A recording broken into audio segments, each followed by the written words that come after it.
Gobble gobble, bitch.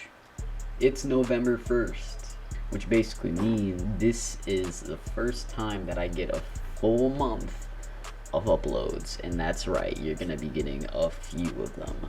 I'm hoping to upload about 5 videos this month, I mean maybe more, but I really want to work on some of the longer videos that I'm working on. I'm working on one that I've already been doing 3 hours of editing, and I'm also working on one that I've done about 3 to 5 days of editing. I'm just gonna say this now, you're probably gonna see me change a lot from the hat and clothes because this video is taking so long that I'm going to have to edit different days. So you may see me in different clothing and wonder, why did you change clothes so fast? Well, it's because I've been editing this video for about 4 days now. So in this video, I'm going to be talking about the saga of Call of Duty and Activision as a franchise. It may come to a surprise to most of you that I, myself, play Call of Duty, and I've played a lot of the games, but I have. In fact, I used to be quite the professional esports player. But basically in this video, if I just wanted to add up a summary of what this video is about, even though you probably already read the title, discussing Call of Duty 1 through the newest Call of Duty, which I believe is Vanguard. I'm also going to be talking about the decline and rise of some of the different games. This video should or should not be individual chapters, so if you want to watch different parts of the video for about different games of Call of Duty, then you can just skip to those chapters.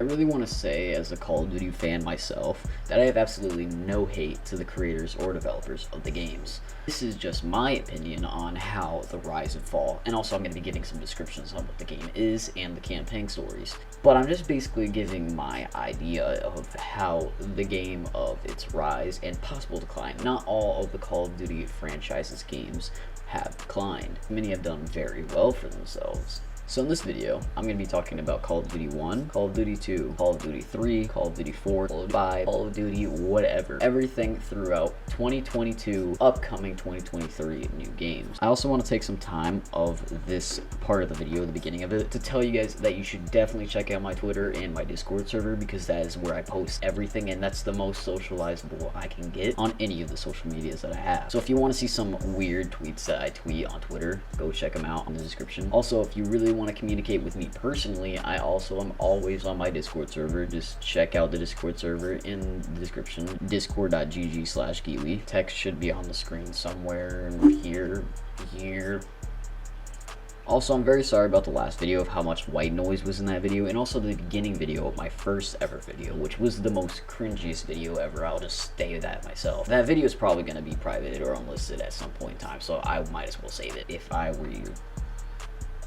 Actually, don't save that because I really don't want it to be saved. But yeah, that's about it for the beginning of this video, and we're going to be going on to Call of Duty 1. Or Call of Duty. Whatever it's called, something like that. Call of Duty was released in 2003 as a first-person shooter game, developed by Infinity Ward and published by Activision. It is the first installment of the Call of Duty franchise. The campaign and storyline of this game was originally placed back in World War II, but there are many viewpoints of this game that many don't know about. The game introduced a new take on AI-controlled allies who support the player during missions and react to situational changes during gameplay. This led to a greater emphasis on squad-based play as opposed to the lone wolf approach often portrayed in earlier first-person shooter games. Much of Infinity Ward's development team consisted of members who helped develop Medal of Honor, Allied Assault. The game received critical acclaim and won several Game of the Year awards from reviewers. Call of Duty, the original Call of Duty that was released to the franchise, was one of their biggest breaks of Infinity Ward and the development team. Many don't realize that the whole game and the concept of it was a really big idea and nobody really knew of it until later versions of the game was released. Until later updates of the games were released. I think people should know that there are actually 3 different campaigns in the first Call of Duty. There's the American, British, and the Soviet campaign, all different storylines and viewpoints. In fact, of the first original release, it made $29.6 million within just August of 2006, which was declared the 13th best-selling game. I think a lot of people don't understand how big the first game was. A lot of people don't remember of how it was or how, but it actually took a really big majority majority of that development team and grew them so big that they became one of the biggest development teams for first-person shooter games. It's highly unknown of why people thought it was the best game. A lot of people knew that the concept and the overview of the game was fairly different to other games at the time. There's not too much about the release of the game other than it being released on PC, Xbox, and PlayStation. To add note, the gameplay was so good on both the consoles as well as the PC as a whole. It really changed the way of the first-person shooter genre of the entire industry. Call of Duty 2. Call of Duty 2 was originally released on October 25th of 2005, and its title launched on November 22nd. The game is set during World War II, and the campaign mode is experienced through the perspectives of 4 soldiers, 1 in the Red Army, 1 in the United States Army, and 2 in the British Army. It contains 4 individual campaigns split into 3 stories with a total of 27 missions. Many features were added and changed from the original Call of Duty, notably regenerating health and an icon that indicates a nearby grenade about to explode. The game drew critical praise, particularly for the graphics, sounds, and regenerating health system. The Xbox 360 version sold more than 200,000 copies in its first week, more than 2 million copies on January 2008, and nearly 6 million copies by November 2013. This was one of its biggest breakthroughs in Call of Duty history, because it's one of the most known and not known.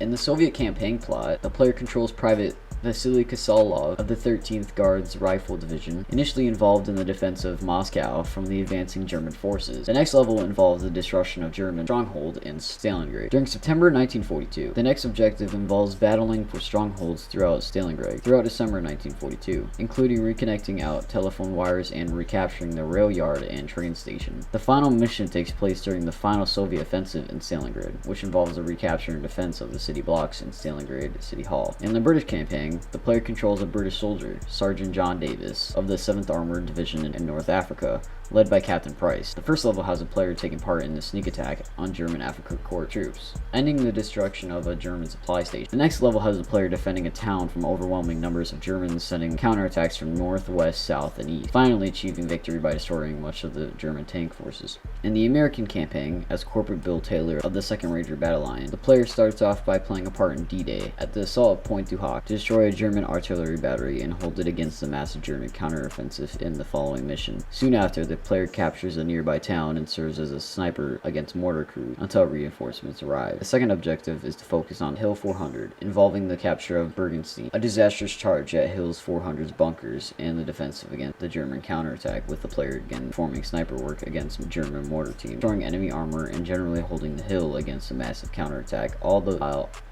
burned by artillery and overwhelming numbers of German soldiers. The final mission is sent among the Americans in a Rhine River crossing into Germany. It begins as one of the few missions with the player immediately under fire, providing cover fire against the Germans until reaching the riverbanks and then fighting through the most of the town.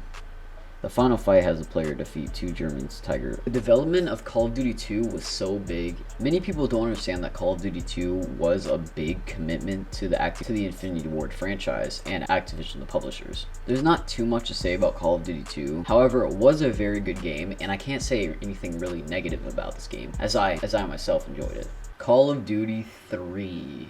Call of Duty 3 was released on November 7, 2006 on the PlayStation 2, Xbox, and Xbox 360 platforms. It's the 3rd major installment from Treyarch and Activision. In this Call of Duty, there are actually 3 still campaigns, one being American, British, and Canadian. In the American campaign, the player controls Private Nichols, a replacement for the 29th Infantry Division. The squad participates in the final offense and the capture of St. Lo. Afterwards, they join the 90th Infantry Division as reinforcements to help secure St. Germain-sur. The squad assaults Maine to capture its bridge. Sergeant Frank McCullen disarms German bombs rigged to the bridge, but it's mortally wounded. Corporal Mike Dixon is promoted to sergeant and assumes command. Shortly after, the squad is sent to clear out fort and to locate a company of combat engineers. A surviving engineer reveals that their supply depot was overrun. The squad recaptures the depot and destroys a German roadblock. They then aid the liberation of a crossroads. At Chamboy, the American units hold off against the Germans. Guzzo attempts to call for air support, but is wounded. Nichols and Dixon rescue him. Air support arrives,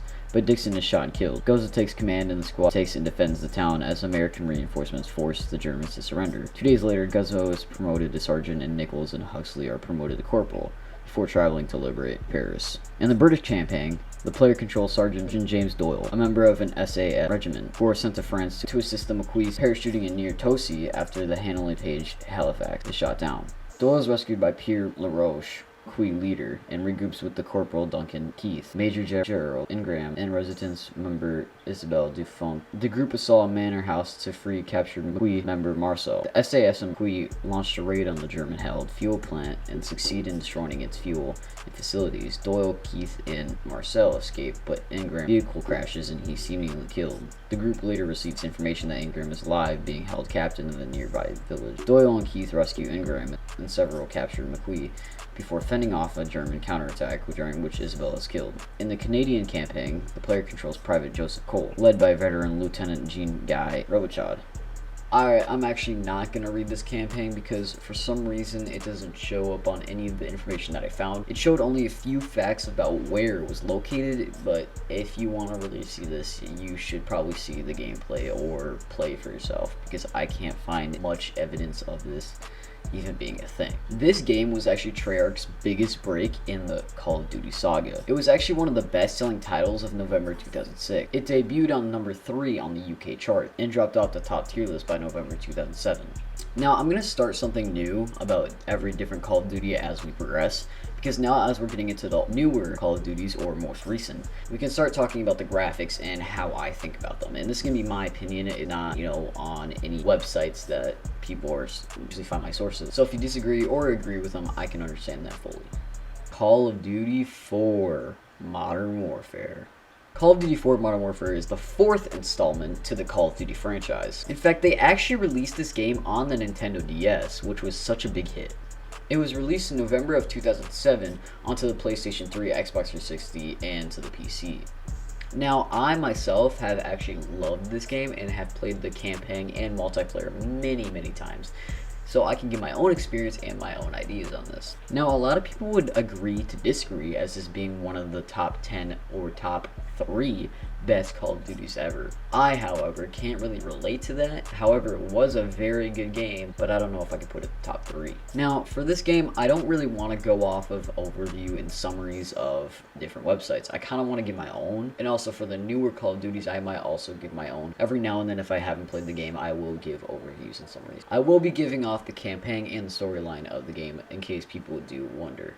So graphic-wise and design-wise, I think this game absolutely did amazing on all. I mean, the details, the graphics, and everything were just on point for that time. I myself can't be the only one who thought the graphics were amazing for that game, especially during the time. In the campaign, the player takes on the role of various characters during a single-player campaign. The character's involvement in the plot occurs simultaneously and overlaps the events in the game. As such, the player's perspective changes from one character to another between missions. Each mission features a series of objectives. The player is led to each objective with the heads-up display, which marks its direction and distance. Some objectives require that the player arrives at a checkpoint, while other objectives require the player to eliminate enemies in a specified location. After completing the campaign, a special epilogue mission is unlocked. The mission itself has no bearing on the campaign plot, and it focuses on the SAS squad fighting terrorists in the hijack of an airplane and VIP hostage. The main campaign features 30 collectible pieces and intel that awards the player the game cheats and visual features, such as infinite ammunition, cluster grenades, and increased contrast. Now, for the next part of this, I really want to talk about the multiplayer because this is where I think it went big. So the multiplayer really took over the first-person shooter genre of this time of 2007. I think that this multiplayer really changed the way people think about first-person shooters. I mean, the game has absolutely amazing and outstanding support of the game itself, and of the guns and maps and the design of graphics, everything concluding all of it. You can't really go wrong with this game as it really shows how Treyarch cares about the community and what they think as a whole. One thing I could say that I very disliked about this game is that there's so many characters in the game, it's really hard to take note about what is really going on. I mean, there's about 3, 4, 5 characters in the game that you get to play as, and it gets a bit confusing after a while, let's be honest. Other than that, I think the game is amazing and I could never see anything wrong with this. The game did really good for sales and units, However, I don't think everyone can really agree with that, especially with the team and development. Treyarch states in a few of the articles that they hoped that they would get more than the units that they sold. The reason why this game kind of did not so good was also because of the reason that Halo 3 was also releasing, as the Halo franchise was very popping off, thus proving my point of why and how. Okay, pause. So far, we're overviewing about 4 Call of Duties right now, and all of the past 4 have gone by fast, because I can't really talk about most, and I want to get as much information as I can, but I also don't want this video to be about 3 hours long. Already, as I'm editing this video, I'm looking at my OBS studio right now, it's about an hour long. If I were to not cut a single part of this, this would be about an hour long. So I want to try to keep this video as short as possible with also giving as much information, right? So I think for the next few games, I'm gonna be cutting off the campaign. However, I will be giving you the plot of the campaign and the storyline of the campaign. However, I'm also going to be talking about the multiplayer in theory, as well as zombies will start to come up, and itself. So to sum it up, I'm basically going to be going from campaign, multiplayer, zombies, once zombies shows up. And I only want to put a little bit of each. So for the campaign, I'll only say the plot of it, the characters or the main characters, and as well as in the campaign topic, I will also be giving off the sales that the game made to show some light of the game. For the multiplayer, I'll be discussing about how the graphics were, how the guns were, basically all of those advantages. However, I do want to give some context to the zombies genre, because I really think that the zombies genre, as we get into further games, that it really took off Call of Duty and really showed people what Call of Duty can be if they try hard enough. To sum it all up, I'm going to be reviewing the campaign, plot, and character. For the multiplayer, I'll be doing the graphic guns and how the game persists. And at the end of all the games, I will also be giving my own opinions on if I like them or not, or maybe at the beginning, it depends on the game. And now let's get into Call of Duty World at War. Call of Duty World at War was released in November of 2008. It is the 5th installment of the Call of Duty series and franchise. Now before I get into this, and I did say earlier that I would be giving my own opinions later, but sometimes I will be giving them. Well, I really want to say for myself, and for others that I know of, that this game changed the Call of Duty franchise. And I know I've definitely said that before in the past about Call of Duty 4.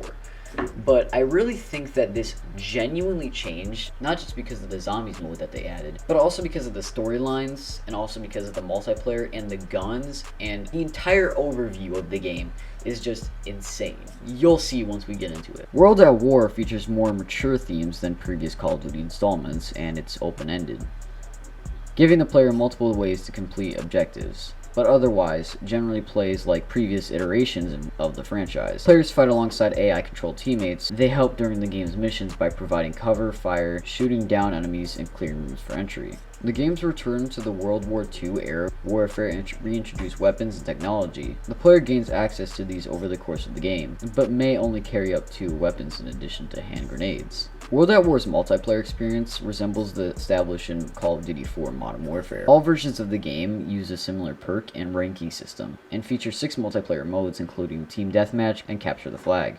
The game also features a cooperative gameplay mode with up to 2 players via screen on consoles or 4 players online for the first time in the franchise. The Wii version of the game does not include online co-op, but 2 players can play through a squad mate co-op mode, which allows both players to experience the game through the same screen and point of view. World at War was the first game of the Call of Duty franchise to introduce Zombies mode. In order to play the mode, the campaign must be completed. The mode consists of 1 to 4 players fighting an unlimited number of waves of Nazi zombies. Players can work together with other players to kill the zombies in co-op, either offline with 1 to 2 players or online with 2 to 4 players. During the single-player campaign, the player controls the 3 characters from a first-person perspective. The player first assumes the role of Private PFCC Miller of the United States Marine Corps, 1st Marine Division. He is captured by the Japanese, but is rescued by Corporal Roebuck and his men from the Marine Raiders squad during the Macon Island raid. Other notable non-playable characters of the Marine Riders unit include Sergeant Tom Sullivan and Private Polonsky. Private Dmitry Petrenko, the second playable character, fights on the Eastern Front with Sergeant Viktor Rezanov. They are joined by a third character, Private Shirinov, Rezanov's subordinate, who serves as a voice of reason throughout the campaign. In the American campaign, the plot consists on Macon Island, August 1942. Private Miller witnesses the torture and execution of a squad of Marines by Japanese forces before he is rescued by another squad, led by Corporal Roebuck and Sergeant Sullivan. They begin the Macon Island raid, assaulting Japanese positions on the island. 2 years later, the squad participates in the Battle of Palilu. After breaking through the Japanese lines on the breach, they destroy 2 Type 97 Chaha tanks with rocket strikes. Sullivan is fatally stabbed by a Japanese officer with a gunto, and Roebuck is promoted to sergeant. Okay, so I don't want to go through the entire plot, as there's a lot of just the one campaign. But I do also want to just say that the plot is really, really good. And I think that everyone should go check it out or watch a video about it. It's amazing. Or watch a video of gameplay on the campaign.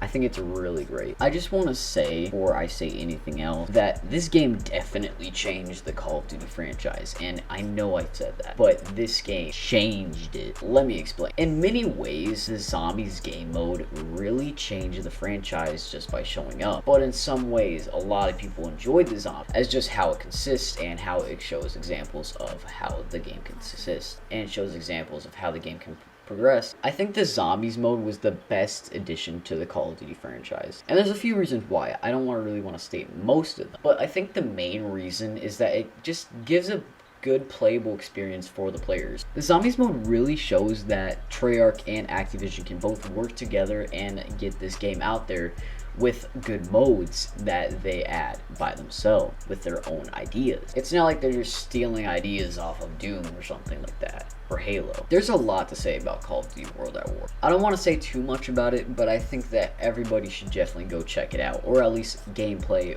or some storyline about it. Because this game definitely changed the Call of Duty franchise for the better. And there's a lot of reasons that I can go in depth with, but I think that's for a later video. Call of Duty Modern Warfare 2. Call of Duty Modern Warfare 2 was released on November 10th of 2009. It was originally released onto the PlayStation 3, Xbox 360, and to the PC. Now, I know I said many times, this game is one of the best Call of Duty games ever. I will explain later. Before I go off of it, I just want to say, one, this is on topic, but it is not made by Treyarch, surprisingly. A lot of people thought that this game was released by Treyarch, which really changed the perspective of Treyarch and their team. They actually got a lot of backlash from it. But surprisingly, this game was made by Infinity Ward, which really doesn't change the concept of it or anything. But now, when I speak about this game, all I can think about is campaign. The storyline of this game is absolutely amazing. This is the only way I can explain this. The campaign has such emotional connection to the player and the storyline. The storyline is just amazing, and nobody can ever take that, because that was one of the best things about this game, the storyline of the campaign. Nobody can ever make me change my reason for this. I think there was genuine connection against the players and the characters of this game and the campaign. There was genuine connection between a lot of the community, and I know that for a fact, because I know for a fact about how probably you have probably been touched by this game, and I know for a fact, and I will get into the depths. I might have a later video about this game separately, but it might release sometime, because this game, let me tell you, this game, if I had a nickel, it's never hurt me or felt me truly emotionally, but if I could say any game has definitely somewhat touched me emotionally, this game definitely hit the ball on this. I will be discussing a lot about how and why. I think I really want to put in depth with this game, only because this is where Call of Duty as a franchise spiked. Their numbers spiked, money spiked, value, profit, everything spiked during this time. I mean, especially with this game specifically, it really changed of how people think about Call of Duty. It really did. That's all I can say. I feel like I'm gonna get a lot of backlash saying that this is the best game, and I'm not gonna say that for that reason. But let me just say, it's one of the best games. That's all I can say. That's hands down one of the best games that I can say of Call of Duty and as a franchise. I think that this really changed the first-person shooter, as I said many times in this video, which is insane. But this changed it, mostly for the reason of the 3D graphics and of the whole game concept and the storyline. It really changed of how people think about characters and the storylines. As an example, people can never really figure out of how they really did it like this. I mean, people were genuinely touched. I know people who wrote fan fictions about this, not dirty ones, okay? Don't ban me. This game definitely took a toll on a lot of people. I bet if you stumble on Reddit just for 1 minute and you go across the gaming subreddit, you will find something about this game. There is no speaking about this game. You can't say anything bad about this game. I mean, there are maybe a few disadvantages to the ending campaign story or maybe the beginning of the campaign, but I can never see anything bad about it. And I know I'm rambling on right now, but I just need to say one more time, this is one of the best I have ever played. Ever. First person shooter genre, any game ever. I want to make a separate video on this sometime and go way more in depth about my own opinion, and maybe not be a professional video, but I definitely want to go in depth. Also, many of other games, I have another game that is coming up soon that I cannot wait to talk about, because that hit me right in the feels right when I talked about it. And now I think it's time for the plot. During the single-player campaign, the player controls 5 different characters. The player primarily controls Sergeant Gary Roach Sanderson, a British member of the International Special Forces unit named Task Force 141. In addition to Roach, the player will also assume control of Private First Class Joseph Allen and Private James Ramirez of the U.S. Army's 1st Battalion. The now Captain John Soap McTavish serves as senior member of Task Force 141, acting as Roach's superior officer, and becomes a playable character in the final 3 missions of the game. Lastly, the player briefly assumes the role of an astronaut stationed in the International Space Station during the height of the war between the United States and Russia. The game's NPCs feature prominently in the story. For Task Force 141, Lieutenant Cernan Ghost Riley, who conceals his face with a skull-pin balaclava, serves as Soap's second-in-command.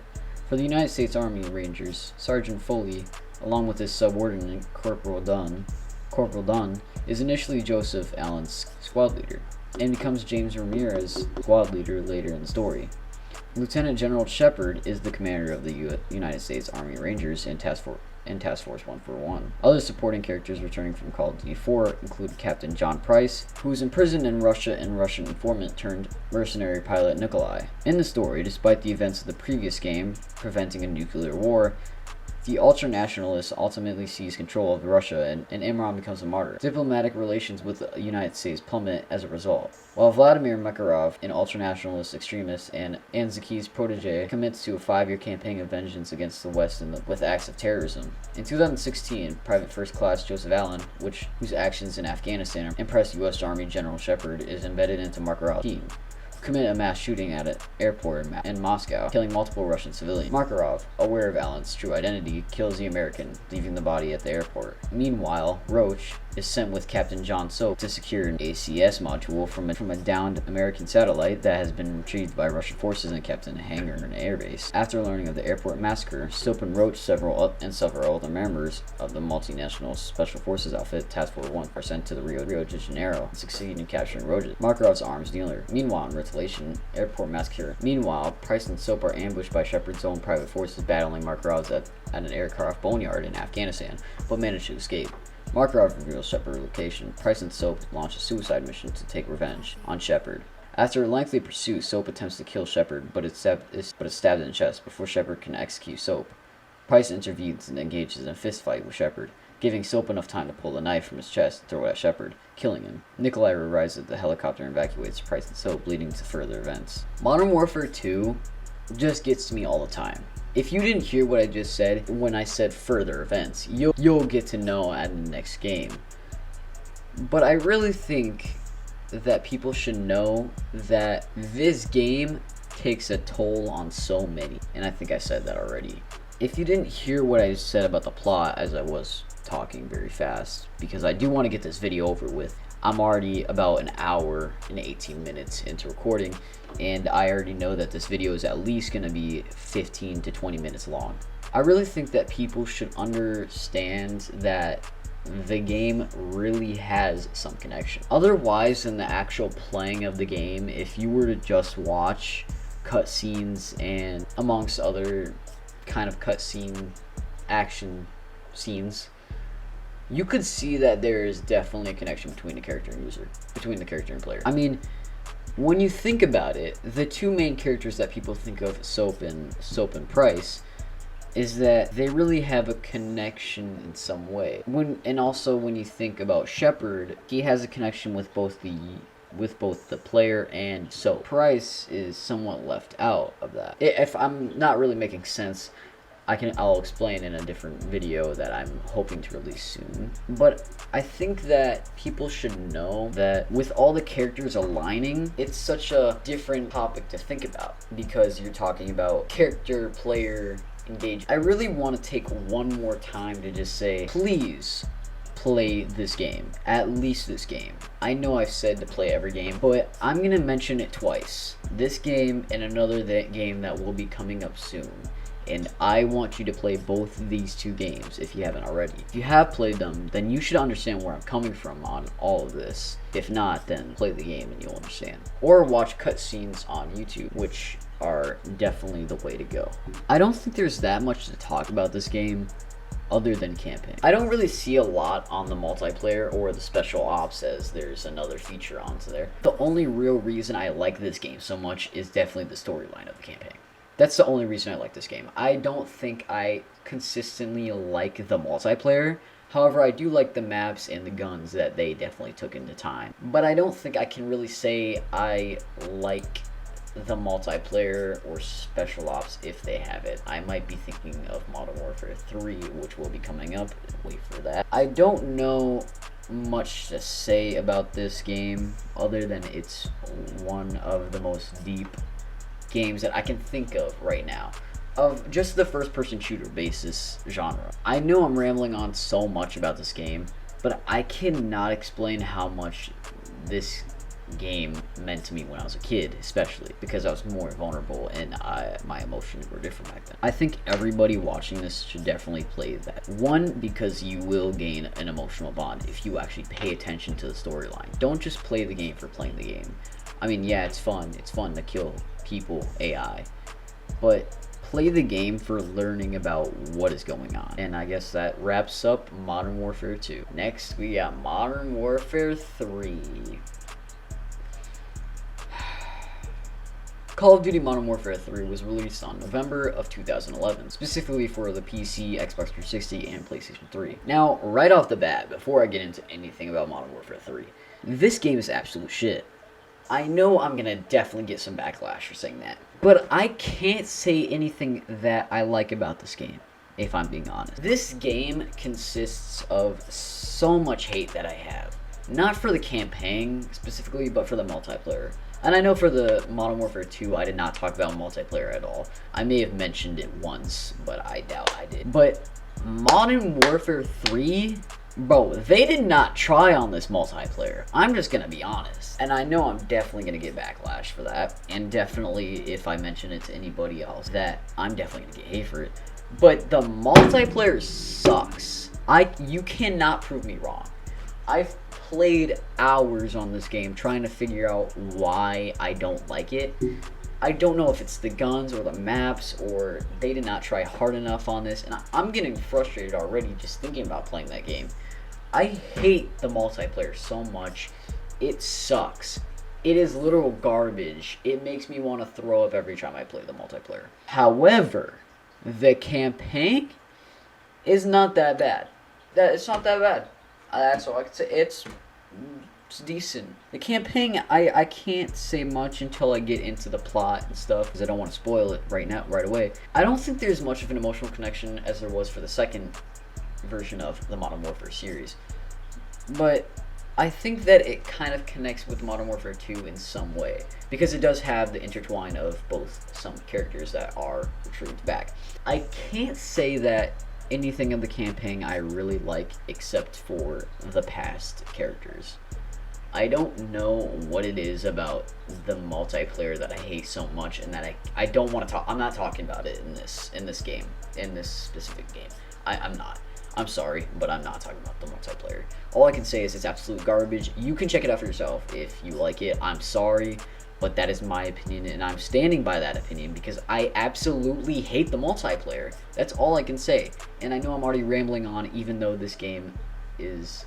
I didn't even say a single thing except for when it was released. I can't explain how much I hate the multiplayer. It is the worst piece of absolute shit, and I wish that it died and never came back alive.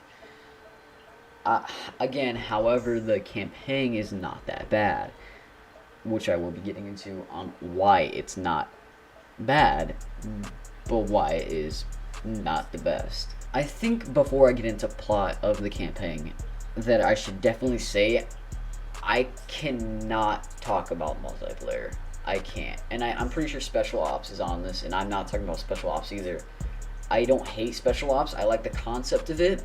I hate the maps of it, and I hate the guns of it. I really like the concept of Special Ops. I really do. I wish they brought it back for future games, but they didn't. At least that I know of. We'll be talking about later. Which I'm also learning right now too, as I'm writing the script and editing this video, and we're already an hour and 27 minutes in this. I don't want to make this long, but I cannot express how much I hate the multiplayer. That's it. We're getting into the plot, and here is the plot of MW3. In the plot, immediately following the events of the previous game, Soap is extracted to the Russian loyalist safe house in Himachal Pradesh. Alongside Price and Nikolai, Makarov's forces, however, arrive soon after, prompting the now disbanded Task Force 141 members to flee with assistance from Yuri, one of Nikolai's associates who shares a common grudge against Makarov.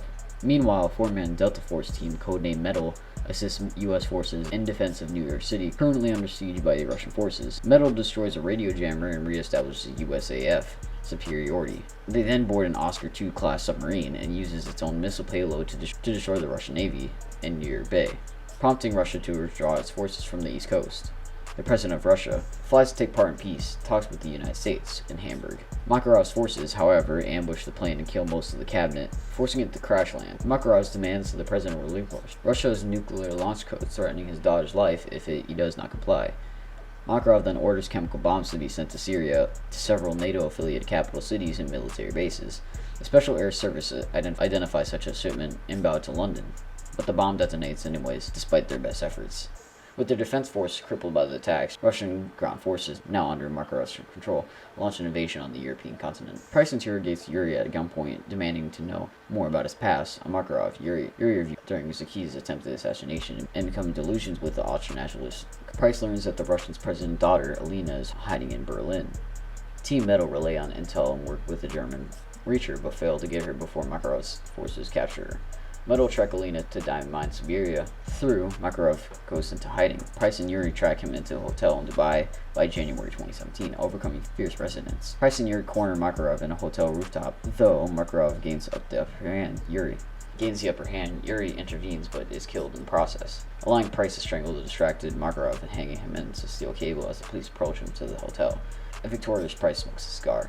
I know I went really fast on that plot, and there was a reason for that, and I will explain right now. I don't know what it is about this plot. I think it doesn't make too much sense, and that's, I did say that I didn't hate the campaign, but I also didn't like it, right?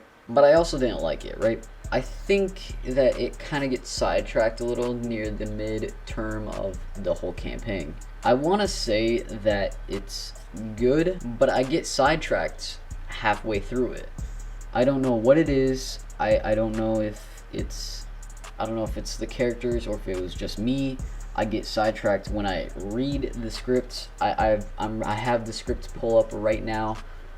I'm looking at it and it confuses me. I'm not reading the script, I'm trying to summarize it all in one. If I were to read the entire script, this video would be at least 10 hours. About 5 hours per script, which is 5 hours per game. Adding another hour, this video would be insane. So I'm trying to summarize it as much as I can. I had to write a script about this, and it still confuses me. I try to summarize it as much as I could, and I think that's where I lost it. That's why I don't like the campaign as much as I did the second one. I don't know if it's just me that I get lost, but I think it really changed how I thought about the game when I first recorded this segment, chapter. I think that it's really strange that I can't think of anything of why I got sidetracked, because I got so sidetracked as I was writing the script for this, because I had to make an overview. I have the script pulled up right now, because as I'm editing the video and recording this with the webcam right here, I needed to also have an overview summary so I don't have to read the entire script, right? So I read through the entire script, which took about 30 minutes to an hour per game, and I had to summarize it. And what can I tell you? It confused me. This entire thing confused me. That's all I can say. This campaign, I think when I played it when I was younger, it made more sense, and it probably would make more sense to play it. The sources I got this from, it messed me up. So I'm sorry if this segment did not make sense. I'm not redoing this because this video is already 2 hours long. It's already 2 hours long. So I'm sorry if I got messed up, but basically I'm just going to summarize it right now from my own brain, so this is not going to be the best. Basically, they find, you know what, never mind, actually I'm not going to do that.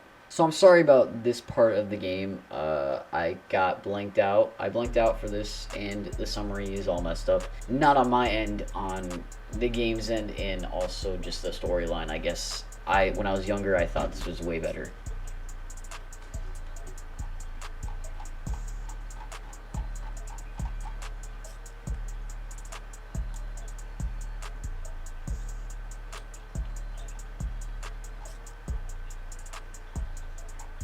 Okay, so I just realized as I'm recording this that I may have gotten the games wrong. I was trying to do this by year and by publishment, so I started off with Call of Duty 1, then I went to 2, then I went to 3 and 4. I may have gotten a little bit messed up. I'm currently trying to work on the ghosts part of the video, and I don't know if I messed up somewhere, but I think that Advanced Warfare was supposed to be next. So if I'm wrong, or if I'm not wrong, I'm sorry for this, but I'm gonna keep it in the video. I'm not gonna change it up because what's the point? This is all already still recording, and I never stopped recording. I will just cut this all out. But I think I messed up somewhere here, and it's all good. But yeah, this is Call of Duty Ghosts. Call of Duty Ghosts was released in November of 2013. It released on the PC, Xbox 360, PlayStation 3, and the Wii U. I know that you guys already think that I'm slumped, and I am, because this is already 2 hours of recording, and this is gonna be so long to edit. I cannot wait. But you know, I think that this game is, I know that I already used that this game is absolute shit, but this game is fucking ass. I cannot explain how bad this game is. This game is so bad, and I'm not just saying the campaign or the multiplayer or anything like that. The entire game sucks, and it sucks that I have to even talk about this game. I'm not even gonna go over. I don't even want to go over the campaign, because there is no storyline to it. I mean, there is. It says, oh yeah, plot, storyline, Call of Duty Ghosts, 3, 2, 1, go. But it's not, there's no storyline. I have played this game about, I want to say 30 times, and I'm not exaggerating, 30 times in my lifetime. And I finished the campaign 30 times.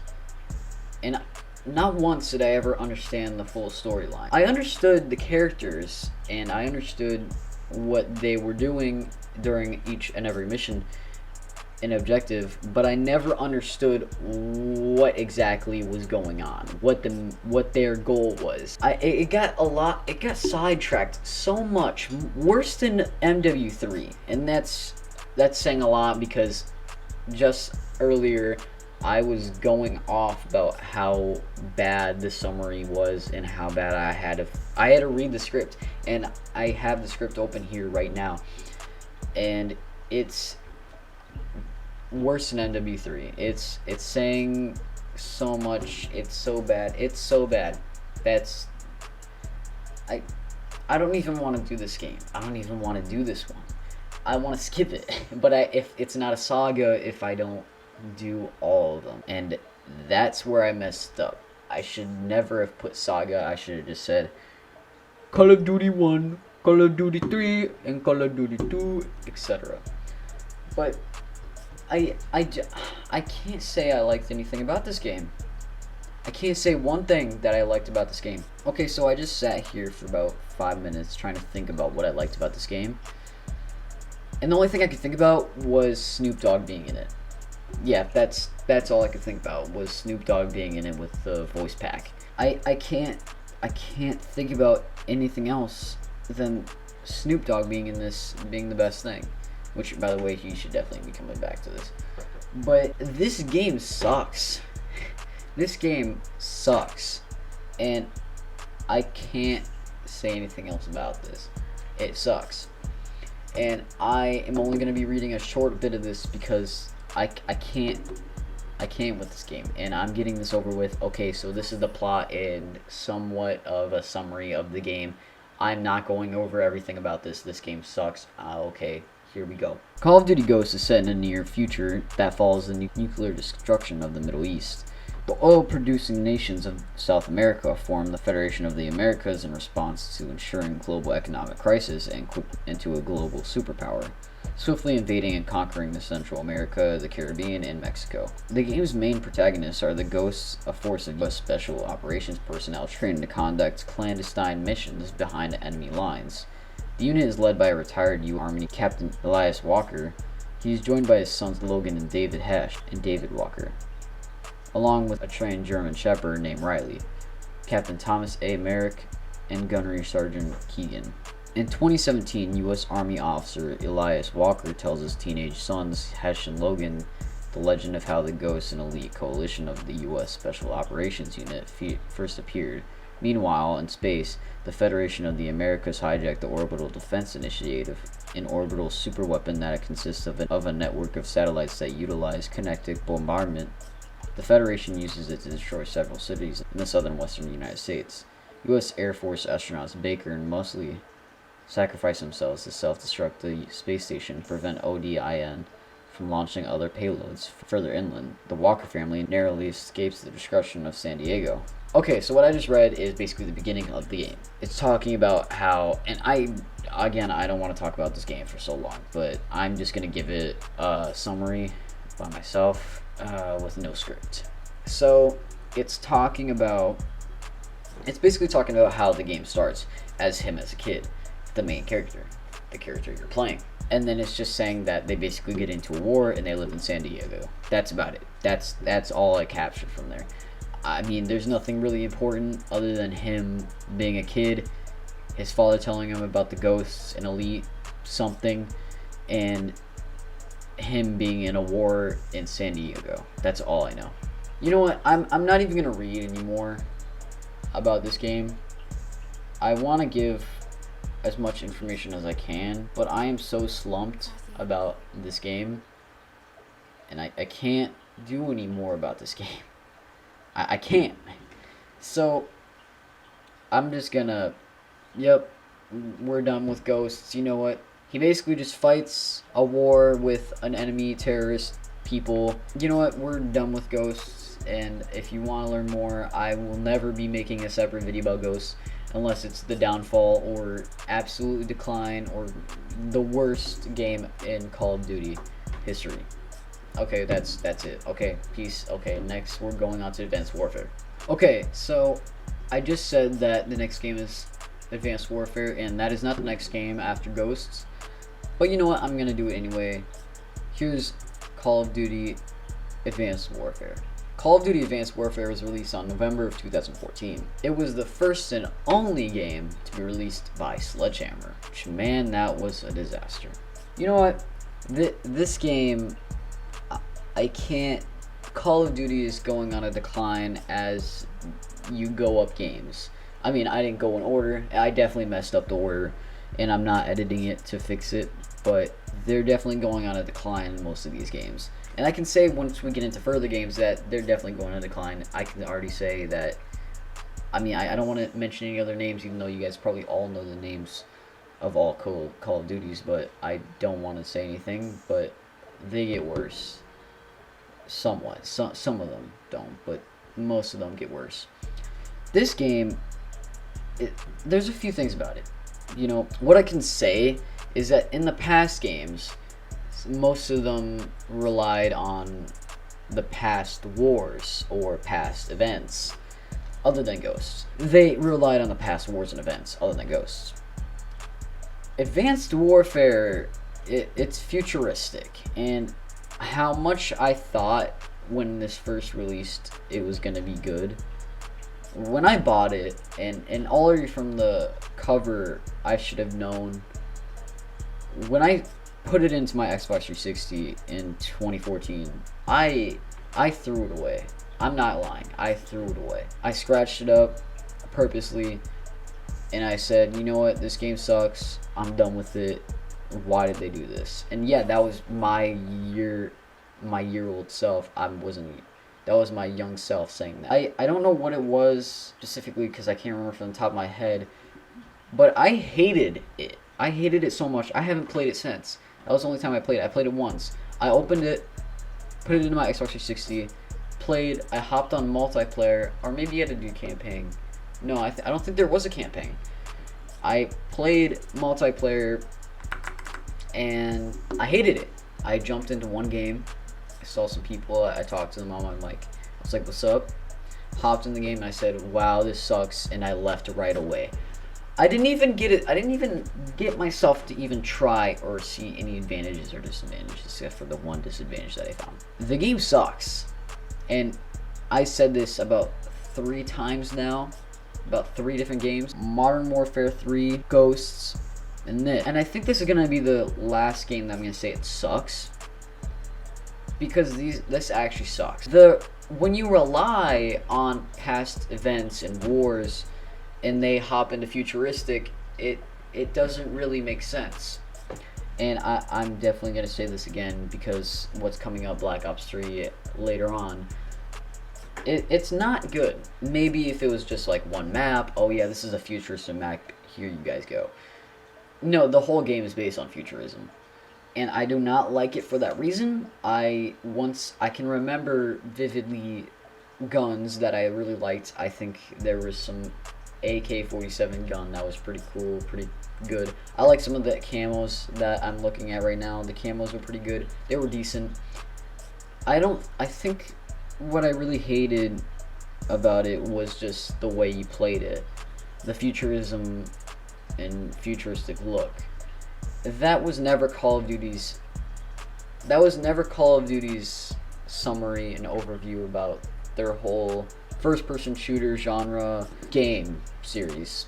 It was always World War II, World War I. You know, you could even throw in a World War III if it was not futuristic. But when they put in futuristic things, you should know that you're not doing it. And I'm already talking long about this, and you know what? As we get into further games, I think I'm going to talk longer and longer about games, because I think you guys should know about how bad these are. But this game sucks, and I don't think there is a plot. I mean, I'm looking at it right now. There's a campaign. I never played it. I can't say anything about it because I never even played it. That's the only time I played the game.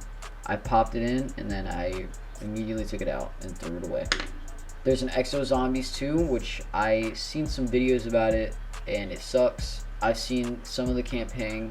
It sucks. And you know what? We're skipping this one too. And I'm sorry for the ones that really hoped for me to give in with a lot of the games. But I can't when the games that we talk about are trash and their plot is, there is no plot. Right? They mashed up a bunch of characters and they're basically in the future. That's all I can say about the plot. It's not good. I don't think I want to go on here and say that there was some players. It was based in 2054. There was no past characters here that I can see, at least, or remember. It talks about a terrorist group, and that's about it. That's all I can think of. I want to ramble on more about this game, only because I don't want to talk about it, about the plot, and I can just get off by just rambling on about it. But the game sucked, and I don't want to ramble on because I'm definitely gonna get criticized for this video. I already know I'm definitely gonna get criticized for this video, especially for people's favorite games, because there's a lot of games here that a lot of people would disagree with me on their opinions because they have different opinions than me. That's fine. I don't care about your opinions. I mean, that's cool. I have my own too. My opinion is that this game sucks, and that's all I can say. We're moving on to Black Ops. I cannot wait for the Black Ops. Here we go, Black Ops.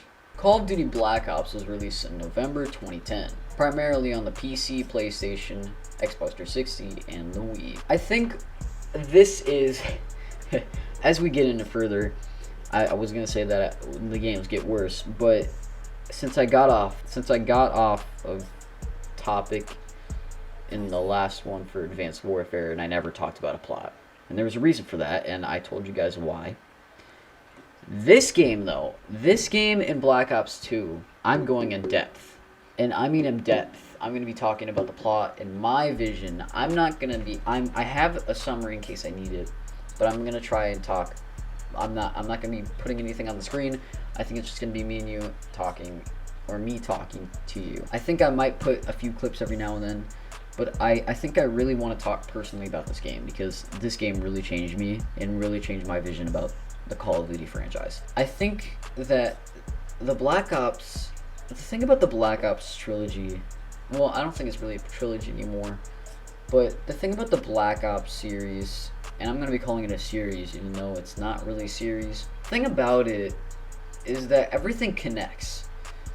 The storylines, the characters, everything, really. Other than Black Ops 3 and Black Ops 4, that I know of Black Ops 4. I haven't played Black Ops 4. But everything connects in Black Ops 1 and 2. For Black Ops 1, it's the emotional connection, the same thing as I had from Modern Warfare 2. The connections for Black Ops 1 and 2, we're talking about Black Ops 1, but they're so deep. Just like Modern Warfare 2 was. And I think I really want to talk in depth, which is going to make this video longer. But I think I need to talk about it for those who need to know what this game meant to me. Because this channel isn't just about, all these videos, but it's also about me. And I think I kind of want to talk about myself and how it affected me too. Because this game really changed the way of first-person shooters and myself. So I don't want to have a plot for the game, but I will have a summary of it. I don't want to talk all about it. I do want to talk about my own thoughts about it. So I know this game is about, I know this video is about me talking about the game and not my idea mostly, but I think I should also talk about my ideas and my interests and my thoughts about the games. So for Black Ops 1, there's a lot to say. I mean, the two main characters, Mason and Hudson, are the best duos. And soon, I believe they're talking about Woods at some point, and I'm going to be reading the plot summary soon. But I think that those three characters, they bring the most of these two games, the next game, Black Ops 2, that we're going to be talking about. And it's very important that you know who those people are. Those people are Mason and Hudson and Woods, because those are going to be the main characters throughout these two games. So I don't want to talk about statistics and the rest of the games, because honestly they don't matter much. Maybe Black Ops 2 and maybe this one, I don't think statistics really matter. It's only about what the game did for the companies and how it affected me and how it affected just everything in the plot. So we're going to get to the plot for Black Ops 1. Call of Duty Black Ops takes place between 1961 and 1968. during both the Cold War and the Vietnam War, 16 years to 23 years after the events of World at War. It portrays a secret history of the CIA clandestine black operations carried out behind enemy lines. Missions take place in various locations around the globe, such as Ural Mountains, Kazakhstan, Cuba, Hong Kong, Laos, South Vietnam, the Arctic Circle, and Siberia. The single-player campaign revolves around an experimental nerve agent and the chemical weapon codenamed Nova 6. This weapon is bound to be used by covert sleeper agents in the United States, who are programmed to carry out their orders once broadcast and transmitted from the unknown numbers station. The player controls a protagonist, CIA, SAD, and SOG operative in the former U.S. Marine Force Recon Captain Alex Mason. Occasionally, CIA prime military operations officer Jason Hudson and some other characters are playable to the progress of the story. Alex is often joined by fellow operatives, Force Recon Master Sergeant Frank Woods, and Navy UDT Chief Joseph Bowman, while Hudson teams up with Grigory, a Russian-born field operative. Viktor Reznov, a key character from the Soviet campaign in World at War, returns along the game's Russian protagonist, Dmitry. Also making an appearance, Oldman also voices Daniel Clark, a British scientist assisting in the development of Project Nova. Opposing the CIA are the members of the Project Nova. Former Red Army General Nikita Dragovich, Colonel Lev, and former Nazi scientist Dr. Frederick Steiner. Black Ops also features several historical figures during the story, Robert McNamara and Fidel Castro. The story is placed in April 1961. Mason, Woods, and Bowman taken part of Operation 40 to assassinate Fidel Castro, the CIA-sponsored Cuban exiles during the Bay of Pigs invasion. Mason shoots Castro's body double and stays behind to allow Woods and Bowman to flee in an extraction. He's captured by the real Castro, who hands him over to the Soviet Union, imprisoned at Vorkuta Gulag. Mason befriends former Red Army soldier Viktor Reznov. Reznov gives Mason the identities of the Major General Dragovich, Colonel Lev, and ex-Nazi several, who defect to the Soviet Union in October 1945. Reznov, Dmitry, and their platoon were sent to extract Steiner from a base in the Arctic. However, they were betrayed by Dragovich, who tested Steiner's nerve gas Nova 6 on. Reznov was spared when British commandos interested in acquiring Nova 6 attacked. He destroyed Nova 6 and escaped, only to be captured by the Soviets and sent to Vorkuta. The Soviets later received Nova 6 using British scientist Daniel Clark. By 1963, Mason and Reznov sparking up.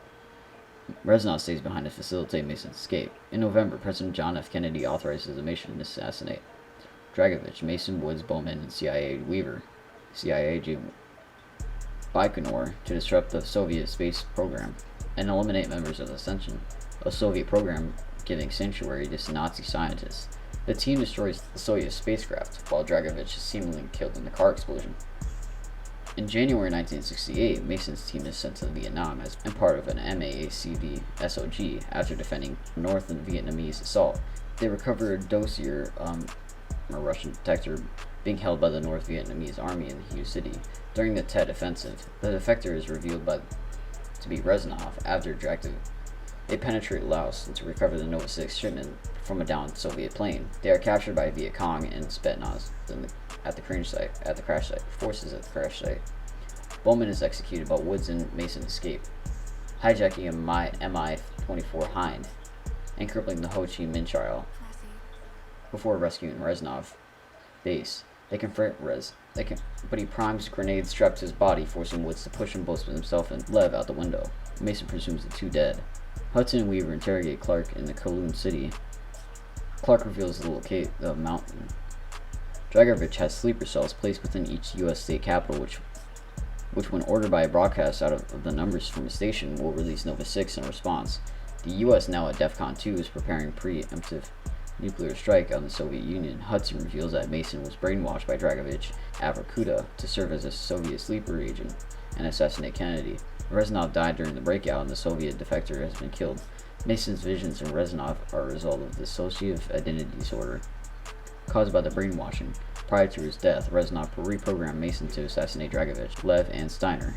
Mason remembers the location of Dragovich's broadcast as at the Russian ship named Rusalka off the coast of Cuba.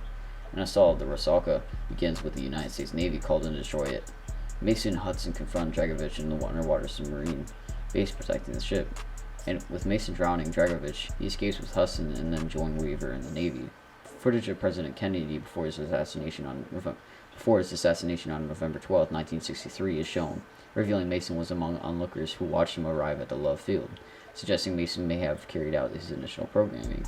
Okay, so I just said a lot, and you guys probably lost me so much there. But that is... So I just read a lot. And hopefully you guys all followed along. Or hopefully you guys at least listened, or you guys heard what I said. The whole plot is interesting. In some words, Mason was supposed to be Hudson believes Mason was a sleeper agent for the Soviet Union, which was a major twist. Most of the campaign was supposed to be made as a delusion, or someone who has a DID, which really changed my perspective about it once I got older, once I understood what was going on. I think the plot for this was really interesting, and it's really weird at the same time. The plot really connected, and it really made sense because it all went through, but it really changed the way I thought about the game. I don't want to talk too much about this game too, because I also want to move on to Black Ops 2, which was my favorite game, which I will be talking about more. But the fact that it went through much in the plot, if you played the game, you understand what I'm talking about. But the fact that the plot changes so fast to him having delusions that you think and wonder, was it all just a delusion? Did he even go with Mason? Did he even go with Woods or Hudson to any of those missions? Was it ever even worth it? Was he ever even strapped to that chair? Is he still trapped to the chair? And if you don't know what I mean, then play the game for yourself and you understand what I mean. But it really interests me. But that's all for the plot and campaign. I don't want to talk too much about zombies. The zombies really changed the Black Ops and Call of Duty franchise as a whole, because of all the maps and how they changed up the guns and the storylines on the game. Black Ops, I would say Black Ops is the first ever Call of Duty game that, with their zombies, actually explains what the storyline is. I don't want to go too much off of that, but I think that it definitely should be talked about maybe later on for Black Ops 2. I want to mention the Black Ops 1 zombies plot and storyline, because a lot of these characters will be named in the Black Ops 2 series. I think I'm gonna cut off the zombies for the rest of the video, only because I'm already about 2 to 3 hours in recording, and I don't want this editing to take me forever, and I want to get this video as soon as possible. But I don't want the video to just be all about zombies too. And I haven't really talked about zombies. The only one I talked about zombies was really World at War. But I don't know if I want to keep the zombies in it, because there's some points where there's good storyline. I really like the zombies storyline, and I really like a lot of the characters. But I don't want to keep going on and on about everything, and I want to just stick to the plots, the campaign plots, or my own opinions. And I think that's what we're going to keep it as. I think that's what's going to keep on for the rest of the video, and I hope you guys can respect that. If you want a separate video, on the zombies of all game, on all the Call of Duty series, let me know, and I might do them. Maybe not. Who knows? Let's see how this video does first, because it doesn't seem like it's going to be doing so good so far. But I guess we're going on to Black Ops 2. Call of Duty Black Ops 2 was released November 12th of 2012, originally on the PC, Xbox 360, and PlayStation 3. This game, there's so much I can say about this game, but I don't want this video to be any longer than it already is. But I am going to say, this game changed me as a person, it changed me as a gamer, and it changed me as everything. I love the plot, I love the multiplayer. I love the zombies. Everything about this game is perfect. Black Ops 2 will go down as my favorite game ever. And I'm definitely going to get backlash for that, but this game will always be my favorite game ever, forever. I don't know what it is about it specifically. Maybe it's the campaign. Maybe it's the storyline. Maybe it's the zombies. Maybe it's the multiplayer. But I think that this game definitely needs its own video in the future, near future. Who knows when? Hopefully not so soon, because I have to do this video.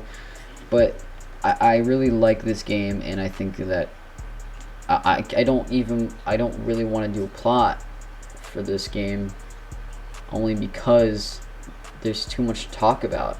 The plot, there's so much in the plot, but that I don't really need to talk about. You just hear it for yourself.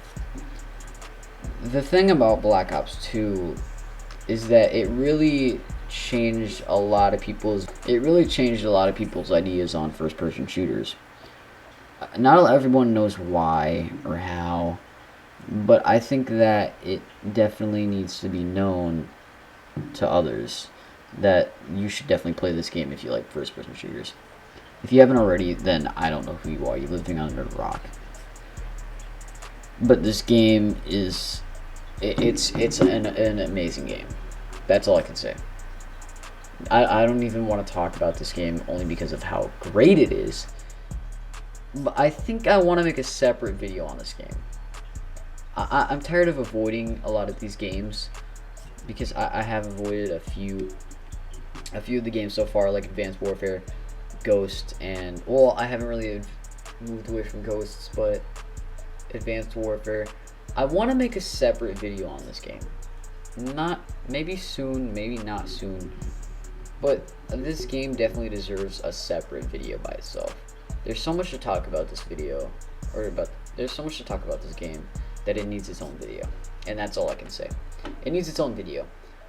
I will be releasing a video of this game, not soon, because there's this video to get out, but I will promise you I will be making a video about Black Ops 2 by itself, nothing else, just Black Ops 2, what it's about, plot, everything. I'm going to do everything on its own separate video.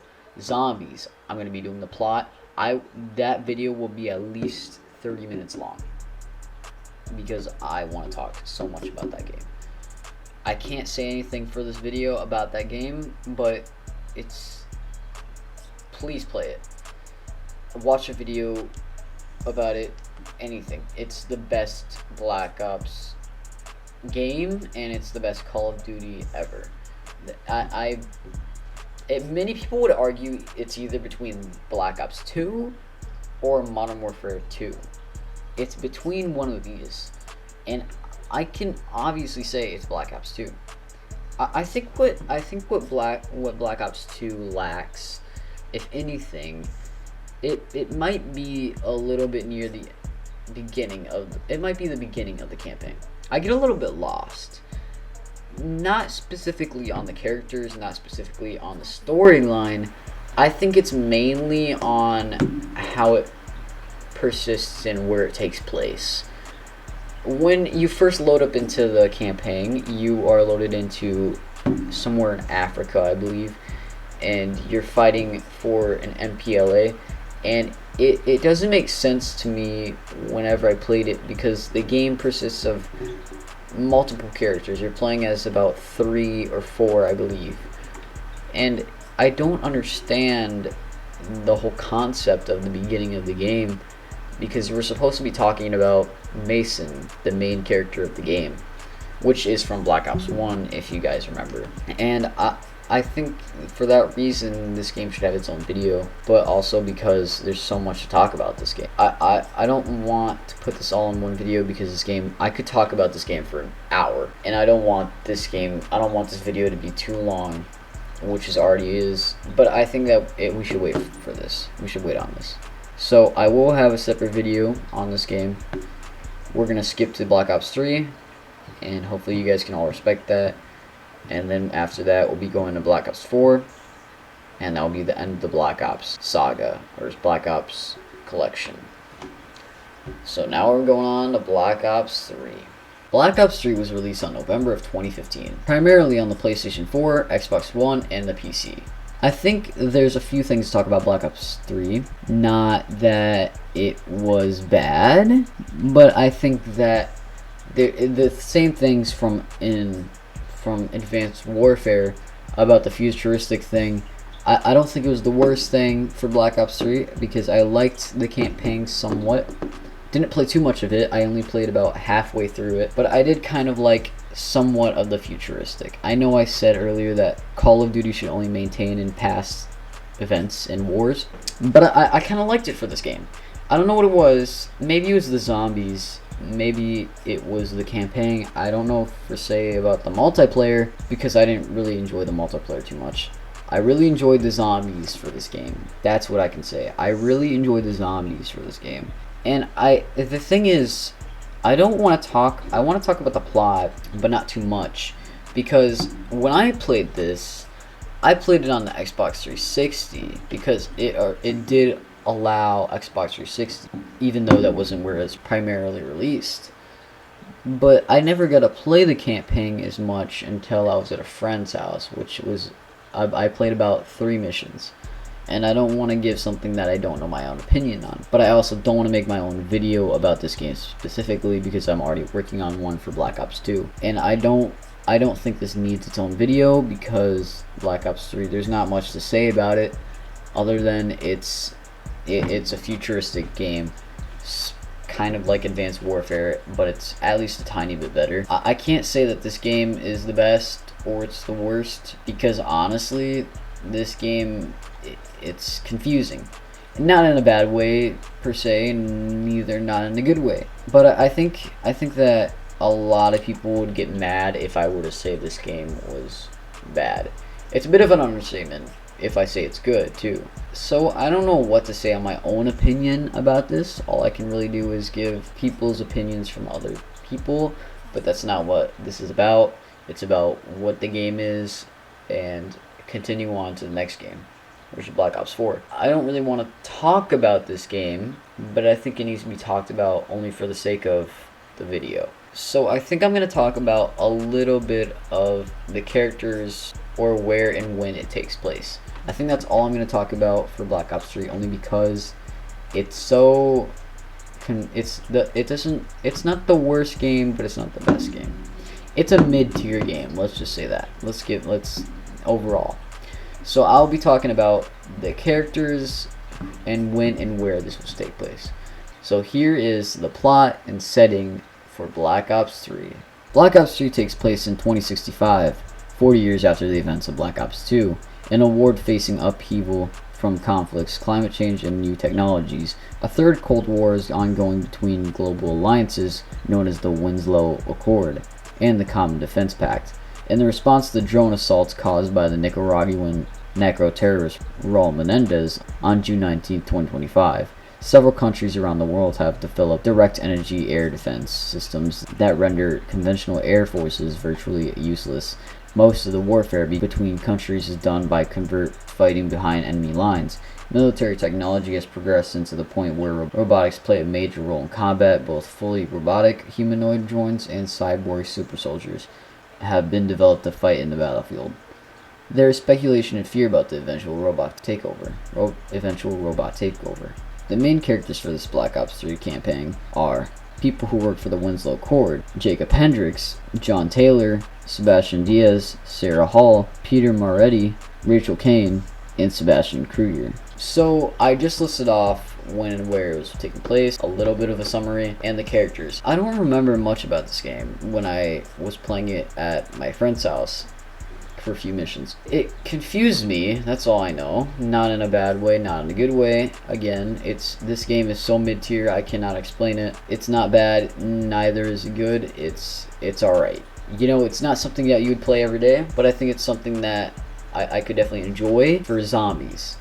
The campaign, however, and the multiplayer, it definitely confused me most of the time. I don't want to say for the worst, but not for the better. I don't know what to say most about this game. I think that's all I can give, is the plot, when and where it took place, summary, and the characters. That's all I can really give. Because other than that, I mean, there's zombies, and the zombies is the only thing I really liked. That's the only thing I remember, was the zombies. The futuristic, for some reason it blanked out in my mind when I was reading this script. That's about 3 hours long. It's describing the zombies, the story mode, and the multiplayer, but it doesn't really show what I wanted. It doesn't really say much. The storyline doesn't really say much about what is taking place, other than a third Cold War, and that's about it. So I don't want to say much about this because there's not much to say about it. It's not bad, it's not good, it's mid-tier. So next, let's go to Black Ops 4.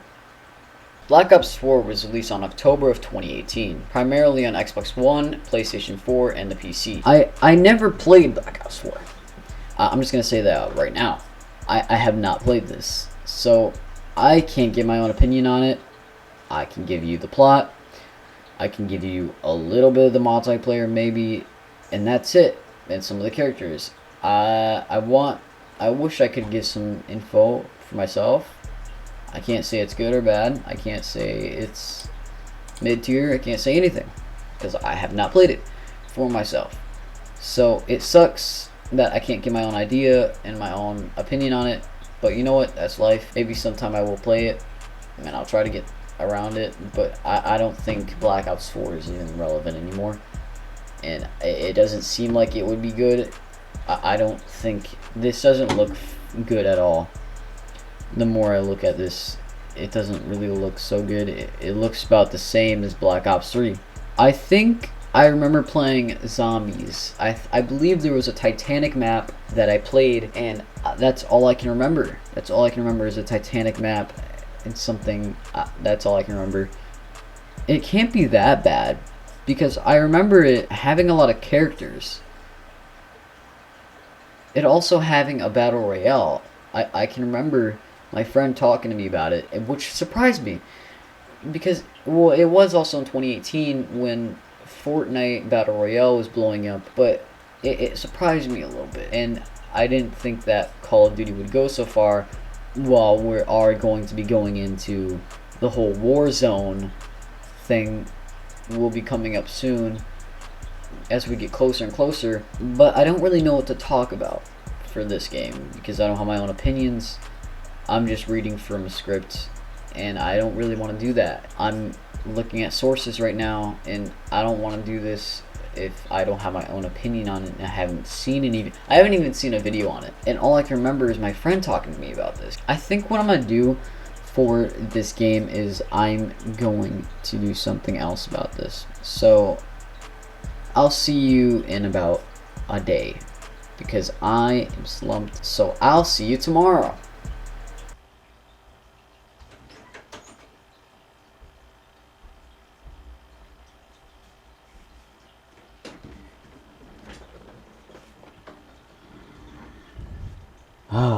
So last time where we left off, I think we left off on Black Ops 4. And I remember that we were talking about something about along the lines of the campaign. Day 2 of recording. Man, this is getting stressful. So we ended off on Black Ops 4. Which was a bit of an understatement because I remember myself saying that I didn't want to do the campaign or plot. I believe I started off, I'm not going to rewatch the video that I pre-recorded the other day, but according to what I wrote, I did do it. So I'm going to skip on to Infinity Warfare and then we're gonna go on from there, but I don't know if I fully did it. So yeah, we're just gonna skip on to Infinity Warfare, and here we go. Call of Duty Infinite Warfare was released on November of 2016, preferably on the PlayStation 4, Xbox One, and the PC. Now, I know how I usually say I can say something about the game. I haven't played this game, I've only heard mixed reviews about it, and every review that I've watched or heard of is that the game sucks. So I want to still give a campaign to this game, but I don't know how much of it I will give due to those reviews. I think what I mainly should talk about is the characters and the plot. Other than that, I don't really want to talk about the multiplayer or whatever else it had, or the zombies. So we're just going to be talking about the plot for this one, and we'll go from there. In 2187, a UNSA Special Forces team is sent to a secret UNSA weapons research facility in Europa, where a prototype weapon is being developed, resulting in the SDF seizing the installation. The UNSA team recover the prototype and initiate the facility's self-destruct, but are captured by the SDF and subsequently executed by one of the SDF's main commanders, Admiral Koch. On Earth, Reyes expresses his opinion on Admiral Raines that the SDF attack is the tantamount to a declaration of war and that the USNA should be preparing a counterattack. Attack is a tantamount to a declaration of war, and the UNSA should be preparing a counterattack. However, Admiral Raines explains that the UNSA leaders do not want to escalate the situation, especially during the Fleet Week celebrations. Invited to join the festivities, Reyes links up with the big wingman Salter and is assigned experimental E3N for evaluation. Suddenly, the UNSA's AATIS defense cannons, hijacked by the SDF, open fire on the assembled fleet. Simultaneously, an SDF assault force invades Geneva. Reyes manages to fight his way to the AATIS control tower, where he shuts down the AATIS cannons and apprehend Rhea. The SDF spy responsible for sabotaging them, Reyes, then accompanies the surviving UNSA ships in orbit to oppose the attacking SDF fleet. So we just talked about half of the plot for Infinite Warfare, and I don't know if I really want to finish up talking about it, because I didn't really know much about this game, but I think that the more I read about it, it sounds like it's also a futuristic game, which sounds like something I would not want to play. And I think that we're gonna skip multiplayer. I think I said that earlier, but the more I read it, it gets confusing, because it says they're on Earth, but at the same time they're either on a different planet or in the galaxy. So it gets confusing halfway through when I'm reading the summary, and I don't know really what I think about it, because it seems more like an astronaut game than a Call of Duty game, which is surprising to me. So in all, there's 4 survivors from the Retribution, and they salute the war and memorial of Geneva.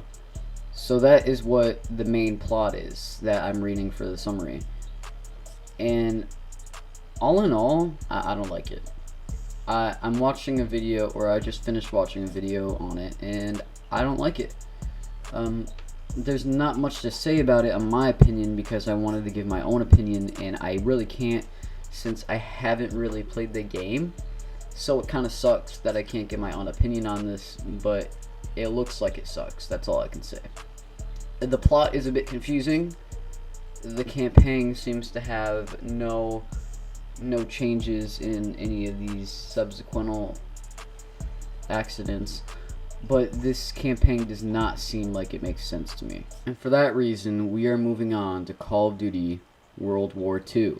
Call of Duty World War II was released on November 2017, primarily on the PlayStation 4, Xbox One, and the PC. So I also wanted to give my own opinion on this. I've watched several, I wanted to give my own opinion on it, and I've watched several videos on this, and I kind of like it. I really like the concept of it. It didn't blow up as much as its preceders, but I think that this game definitely had some potential if they only lacked down a little bit. If they only just lacked down a little bit, maybe this game would have made it. I think this game was popular during the time of its release, but in the future people started to stop playing the game, and for that reason I will be only talking about the plot, no longer of multiplayer. I want to give some sort of glances on multiplayer. However, I don't want to give this video such long interviews or examinations on the multiplayer or zombies trilogies. And this video is already into about 3 hours of recording to 4 hours, and I can't really express myself too much because I don't want this whole video to be not just about me and my ideas or my expressions, but I also want it to be about the facts and the installations and the campaign. That's the main reason for this video, is to explain what the game is about for the campaign. That was what my main idea was for this video, and to give my own reasons. So I can't give my main reasons on every single game, but I can try. So from here on out, I won't be giving any ideas or expressions on multiplayer or zombies. We'll be primarily focused on the campaign plot, characters, and development. So from here on out, that's what we're going to stand by until we get to games such as Vanguard and Warzone. So let's get to the plot of World War II. United States Army Private First Class Ronald Red Daniels of the 1st Infantry Division takes part in the Normandy landings with his platoon, including Private First Class Robert, including Williams and First Lieutenant Joseph. Following the landings, Zussman is stabbed by a German soldier, resulting in his hospitalization. Zussman returns to the duty in time for the American breakout Operation Cobra, where American forces reclaim the town of Magny.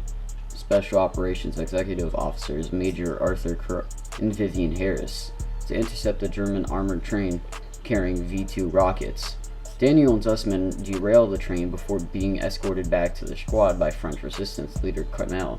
So what I just read was the only summary I could find on this game, and which was a bit surprising to me because a lot of the other games the scripts lasted at least 2 hours to an hour long.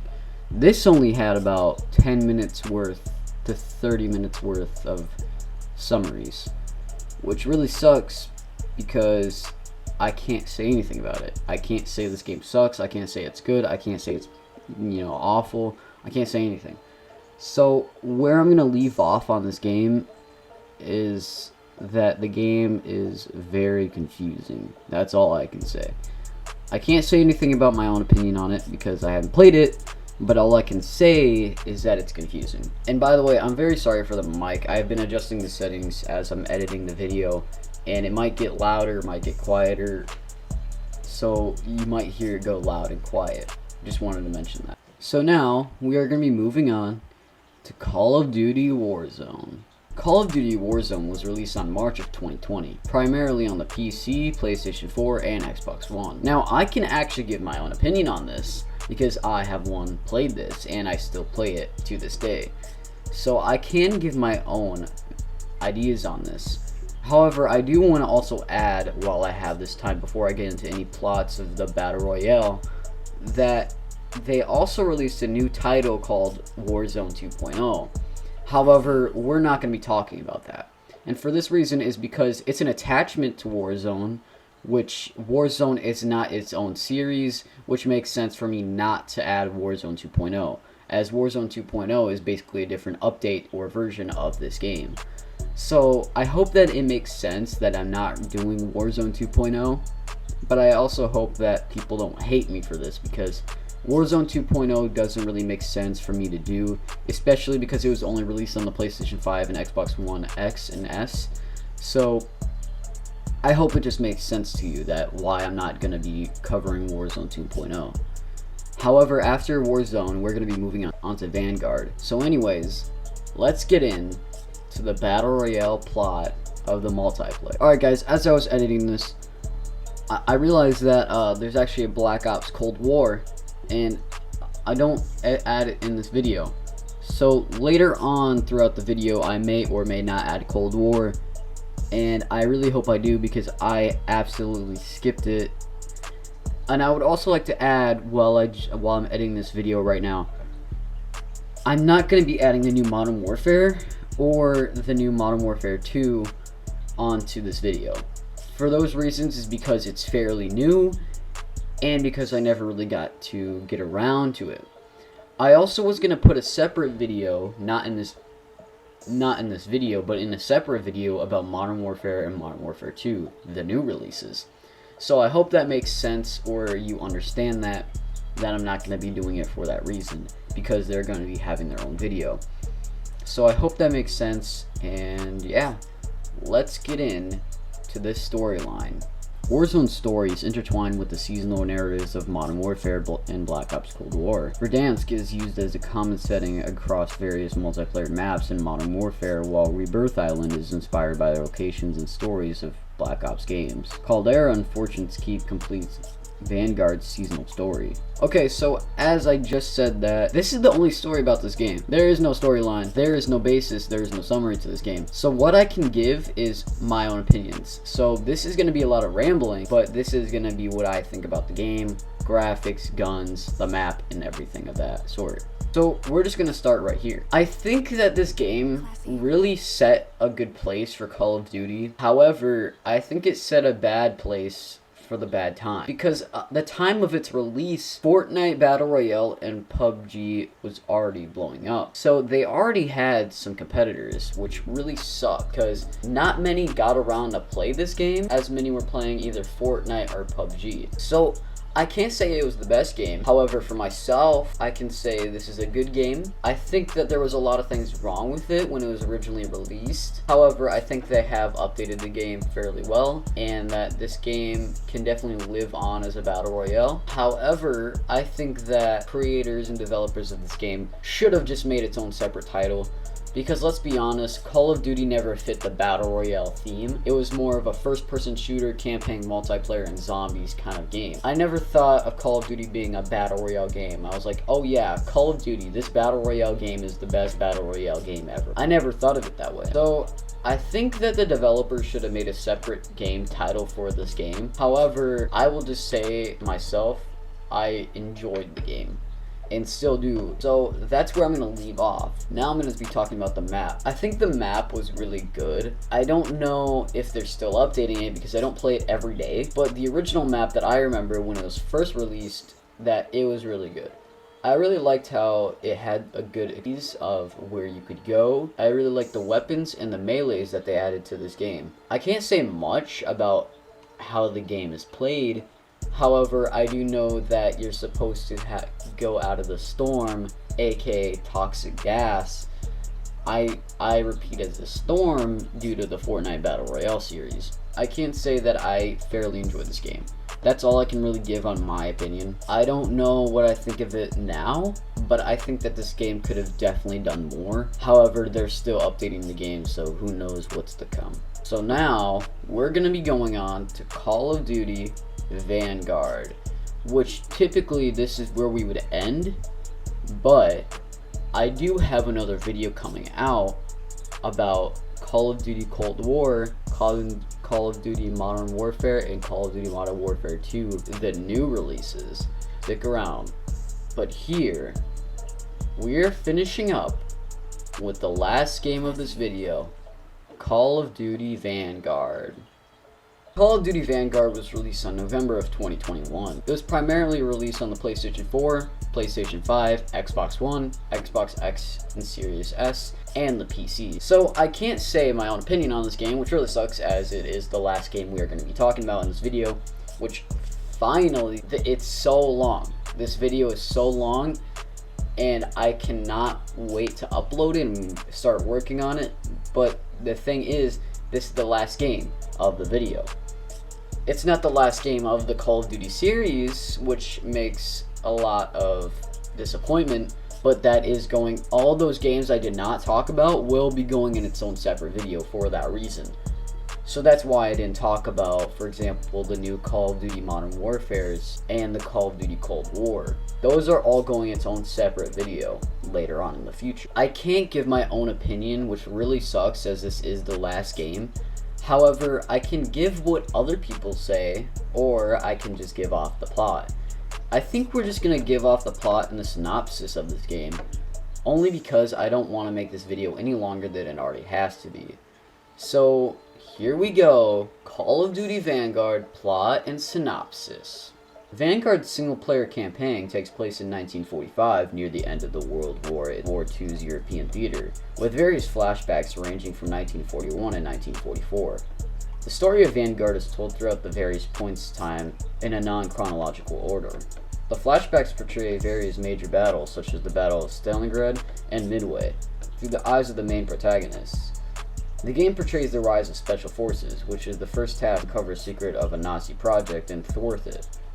The player takes control of various members of Task Force Vanguard, a team formed by the SOE, to uncover Phoenix, a secret Nazi project. Members include team leader British Army Lieutenant Arthur, his right-hand man Richard, sniper Paulina, US Navy pilot Wade, Australian Army demolition Lucas, and Milos Novak.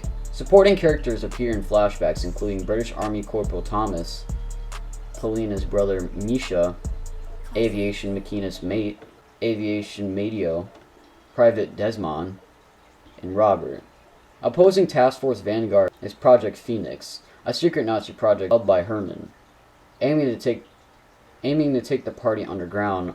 Other antagonists include Janik, the interrogator of the Task Force Vanguard, while they are captured, Leo Steiner, the commander in charge of invading Stalingate, and British Army Major Henry, who frequently antagonizes the Australians in North Africa. Okay, so that was the plot and synopsis of Vanguard, and that's it. The rest I could find is that it was just taking place in World War II of those places that I listed off. So this basically wraps up the entire video.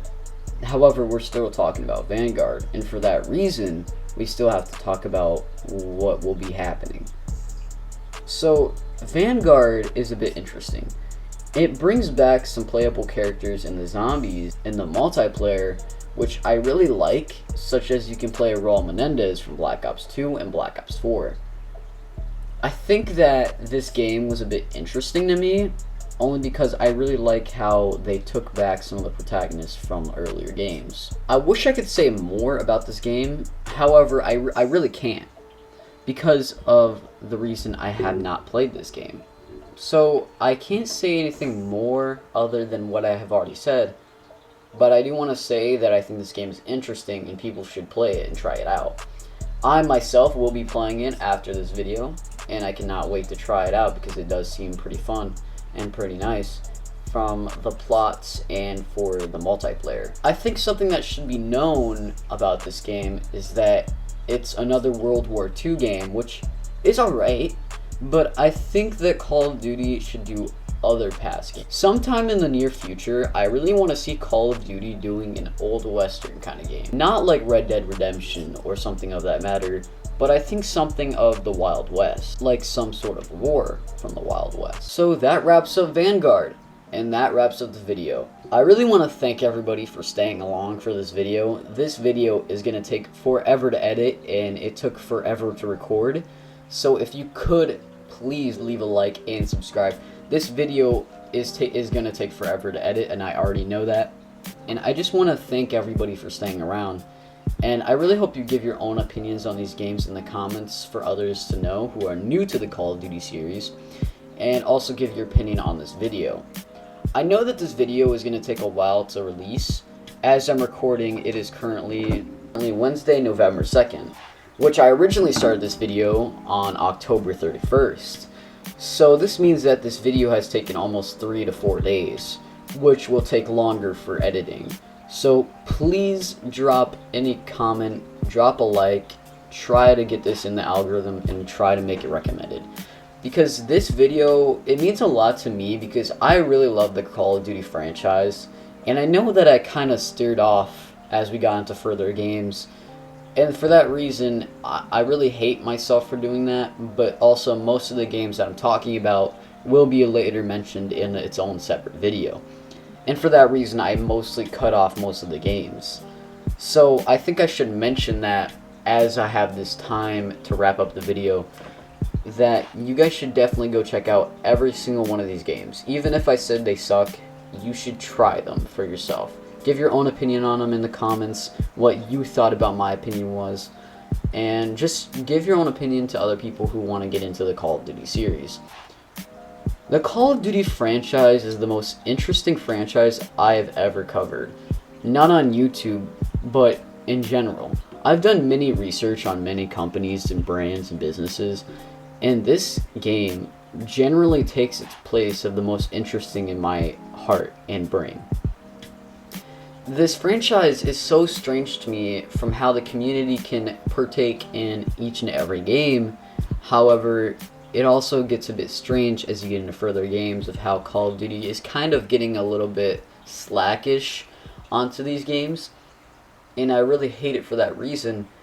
But there's not much to say about it if you think about it. All you can really say is Call of Duty is doing a great job in the past, however, in the future they're not doing so good. I don't want to mention statistics here, but their sales have definitely plummeted. Not so much the worst, but not the best. And I think that it sucks because as a game that I grew up on, this game is definitely something that means something to me, and I think that people should start to realize that. So that ends the Call of Duty franchise Saga video. I want to say one more time, thank you so much for watching and keeping to your time. And I want to say, please drop a like, give your own comment on your opinion of each and every one of these games if you wish to. Each chapter should be in the description, and I hope that they are, so you guys can all skip to the ones that you liked.